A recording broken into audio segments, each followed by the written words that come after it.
In World War II, Nazi Germany produced some of the most grotesque and terrifying machines the world has ever witnessed. Once the war had been fought, a lot of these monstrous and experimental vehicles were left behind, abandoned to rot in woods, buried in bunkers, or hidden away in the farthest corners of Europe. Some were the gigantic tanks that were never finished, others were strange prototypes that did not make sense. Hidden for decades, they've been unearthed by incredible discoveries and meticulous restorations. From amphibious motorbikes to rotor kites and asymmetrical aircraft, each vehicle has a story of ambition, desperation, and defeat. Come with us as we explore 20 of the most bizarre Nazi vehicles ever discovered, ghost machines that reverberate from an ugly, disorderly page in history. Number 20, Landkreuzer P.1000 Rat. One of the most radical ideas of World War II military technology was the Landkreuzer P.1000 Rat. Commissioned personally by Hitler, the Rat was intended to be the biggest tank of all time, 115 feet long, weighing over 1,000 tons, and needing over 20 crew. It was supposed to have naval-grade cannons, anti-aircraft protection, and armor that was almost impenetrable.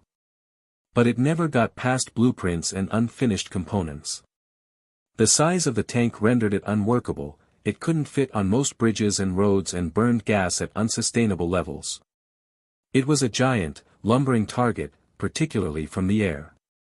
Post-war design schematics and prototype components were discovered in an airlocked Berlin bunker, demonstrating the extent to which Nazi technicians followed Hitler's megalomaniacal designs. Now, fragments and models of the Rat are seen at the Military Technical Museum in Koblenz, spooky reminders that sometimes the most frightening monsters are the ones not built. Number 19, Fieseler Phi 103R Reichenberg. The Reichenberg was a manned version of the V-1 flying bomb that was developed in 1944 as a last-ditch German weapon. It was a cockpit version of the V-1, with a pilot able to fly it into enemy targets. Even though not officially considered a suicide craft, pilots would have to bail out from the aircraft mere seconds before crash in an almost impossible mission given its speed and altitude. Hanne Reich, German test pilot, flew several prototypes and documented significant control problems. Pioneered under the Leonidas Squadron, a command associated with suicidal missions, there's no record the Reichenberg saw action.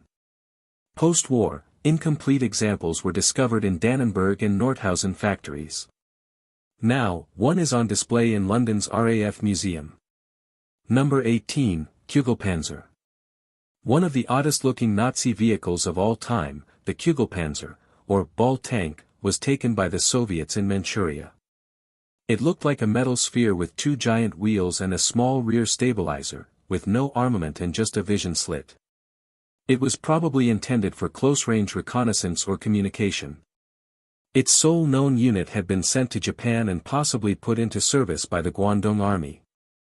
No documents clarify its purpose, and no other versions have been found.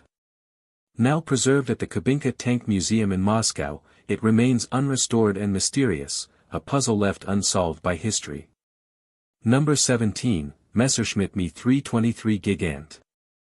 The Me 323 Gigant was WWII's largest land-based transport aircraft.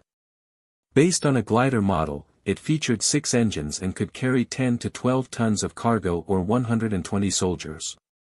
Although massive, it was sluggish, weakly armed, and an easy target. Most were destroyed by Allied action, particularly on sorties to Tunisia. In 2012, parts of a Me 323 were found off Sardinia, subsequently confirmed by serial numbers. Although no full planes survive, parts are museum preserved, a testament to Nazi overdependence on size without sufficient defense.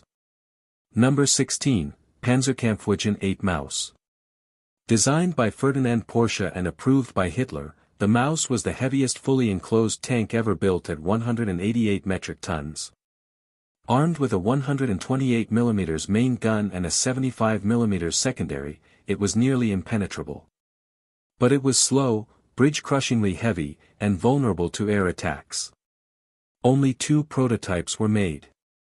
The Soviets later combined parts into one complete unit, now on display at the Kubinka Tank Museum in Russia. Number 15, Schienenwolf. The Schienenwolf, or Rail Wolf, was a railcar equipped with a massive plow to tear up train tracks as Nazi troops receded, particularly on the Eastern Front. It was not armed but designed only for sabotage. One of the preserved units was found in an underground Polish tunnel, largely complete with the claw remaining attached. Today, it resides in a railway museum and provides a glimpse behind Nazi logistics destruction efforts. Number 14. BMW R75 Sidecar. The BMW R75 was a motorcycle with a powered sidecar wheel for improved traction over rough ground. It was used for scouting, communications, and even combat. Some were equipped for it, and more than 16,000 were manufactured. Number 13. Ju-87 Stuka Dive Bomber. The Stuka Dive Bomber, whose distinctive sirens and gull-like wings became synonymous with Nazi bombing raids, was effective at the start of the war but easy pickings later on. In 2015, a well-preserved Stuka was discovered by divers in a fjord in Norway. Number 12. SD, KFZ-2 Kettenkrad. Half-tank, half-motorcycle, the Kettenkrad towed equipment and drove over uneven terrain. Designed for airborne troops initially, it was a small tracked vehicle driven by an Opel engine. More than 8,000 were produced. One turned up in a destroyed farmhouse in northern France, still sporting original parts. Number 11. V-2 Rocket Transport Train. To secretly launch the V-2 missile, Nazi Germany employed special train transports. One of these trains was found in a sealed Belgian tunnel during the 1990s, long the subject of local legend. It had flatbed cars for the rocket components and carried markings that connected it to identified V-2 units. The rockets themselves were not present, having been removed prior to sealing the tunnel. The location is partially preserved today, and some remnants of the train were recovered for analysis. Number 10. Goliath Tracked Mine. The Goliath was a wire-guided demolition mini-tank that could hold 100 kilograms of explosive. Although it was produced in the thousands, it was slow, brittle, and easily dismantled. One intact specimen was unearthed near Cannes, France, decades later. Bomb squads disarmed it, and now it resides in a local museum, a first-generation precursor to contemporary unmanned combat vehicles. Number 9. Focke-Wulf Triebflugel. Arguably the most bizarre Nazi airplane, the Triebflugel was a VTOL fighter interceptor with jet engine-driven rotating wings. It was meant to take off and land vertically, something that was before its time. Although no prototype was constructed, a mock-up survived post-war.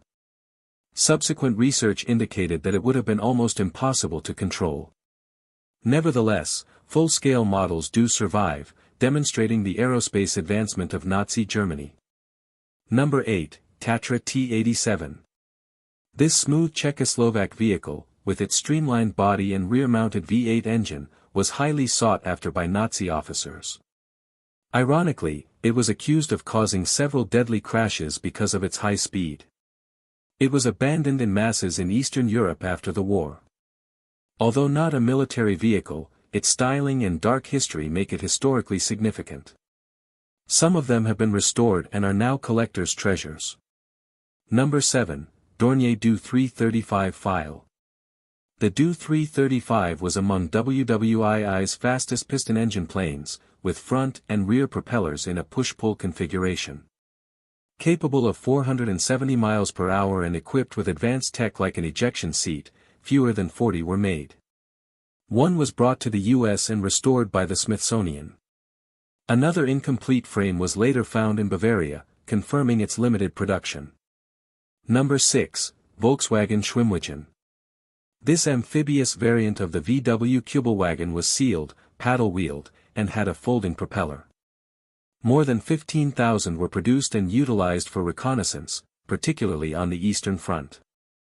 Large numbers were abandoned in rivers or lakes but remained serviceable because they carried waterproof equipment. A few have since been recovered and even restored to be functional on land and water. Number 5. Fokker Aegis FA-330 Backstells. Towed behind U-boats, this rotor kite provided a better lookout point for detecting enemy vessels.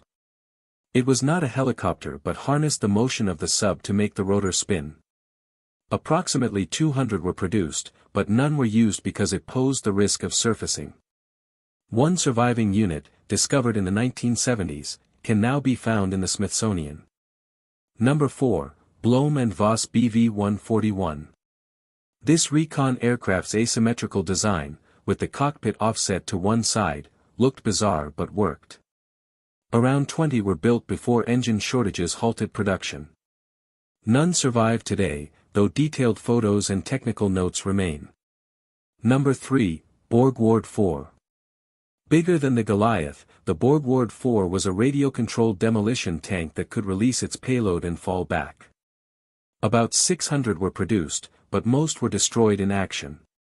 One of them, rusted out, was found in a Polish barn, refurbished, and is now on display in a military museum. Number 2, NSU Kettenkrad. This rugged, compact hybrid motorcycle tract was designed for paratroopers and off-road use. Thousands were manufactured, many abandoned after the war. One was discovered buried under debris in France, refurbished, and now exhibited at shows. Number 1, Tracked Motorcycle.